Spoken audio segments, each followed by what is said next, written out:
last one you heard was KC4VDZ.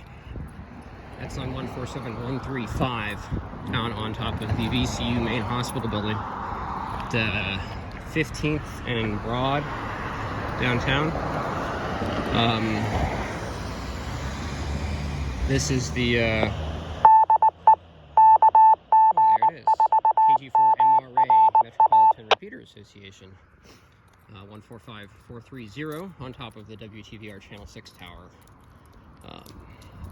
on West Broad, about 800 feet up.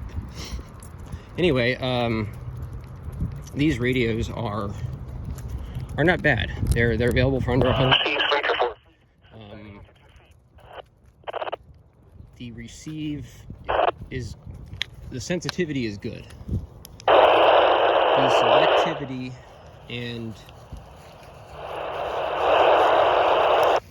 intermodulation rejection could be a little bit better. So it's a little bit, that's what I was trying to demonstrate.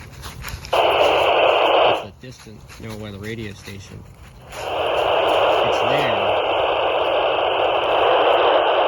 but it's only really readable when there is not a local pager keying down on 152.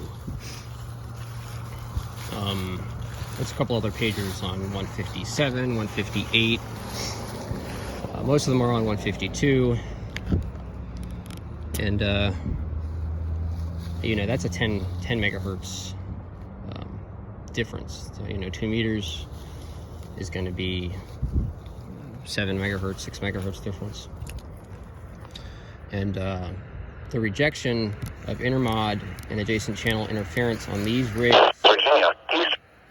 is just not what you're going to get with a Kenwood, a Yaesu, an ICOM, even an Alinco. Definitely not what you're going to get with a, you know, commercial land mobile Kenwood or a GE. You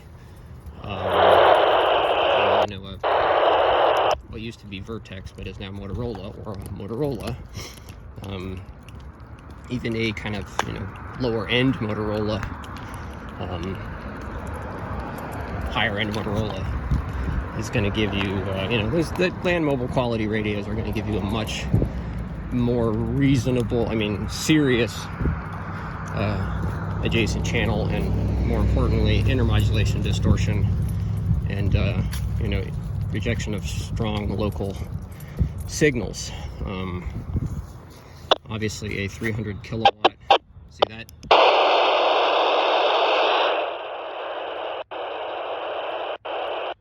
These are sulfate frequencies busted through the squelch.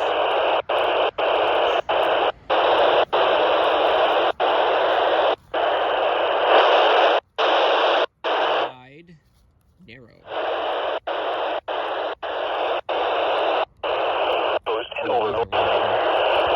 Obviously,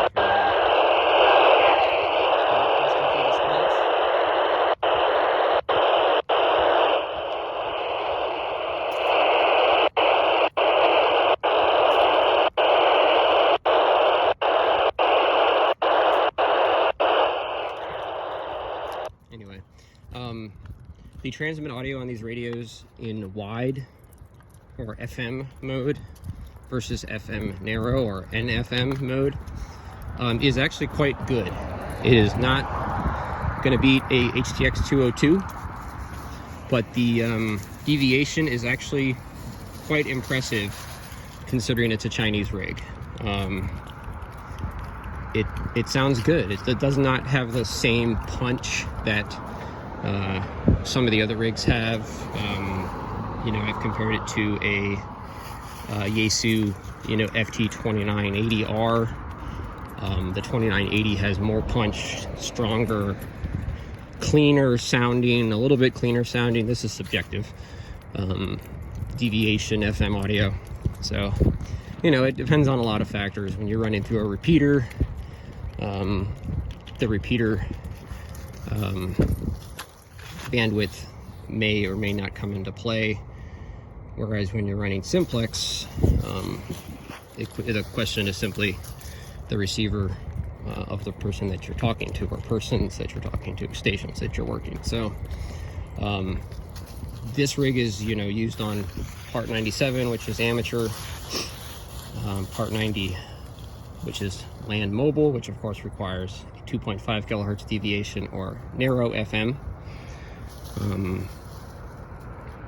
That's 11K0 F3E 11 Kilo 0 Foxtrot 3 Echo emission designator for you kids playing along at home, versus a 16K0 F3E or 20K0 F3E, which of course would be a 20 kilohertz channel, or Motorola would call it a 25 kilohertz channel.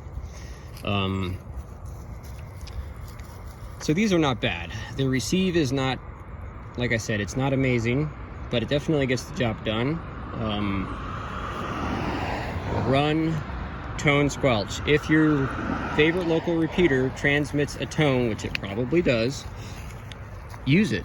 Program these things for receive, tone, squelch, especially if it's a local repeater with a nice strong signal, or even, you know, if it's a semi-local repeater with a decent signal.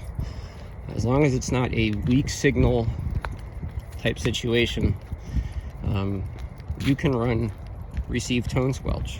You should run receive tone squelch, because at least if you live in an urban area, there's going to be intermod when you're running this radio. So as a primary radio, these are okay. As a backup radio, these are great. You've got good batteries.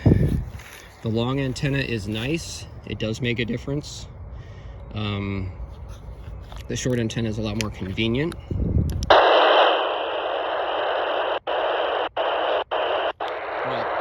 running the long antenna lets me talk into local and regional repeaters on the low power setting without having to worry about cranking it up to high power. Because another thing to remember about these rigs is when you run them at high power, they get hot. They get warm pretty fast. And they also drain the batteries pretty severely, pretty fast. So I would just leave it at low power. But yeah, I recommend these as a backup radio. If you're running them as part of a, you know, two-way radio system, run tone squelch. Obviously, you know, a licensed system, or if you're using, say, MURS or MURS, run CTCSS or run DCS. I recommend CTCSS for several reasons, but you know, DCS is a viable option. If you're on MURS, avoid using 67.0 hertz. Try to avoid using 136.5.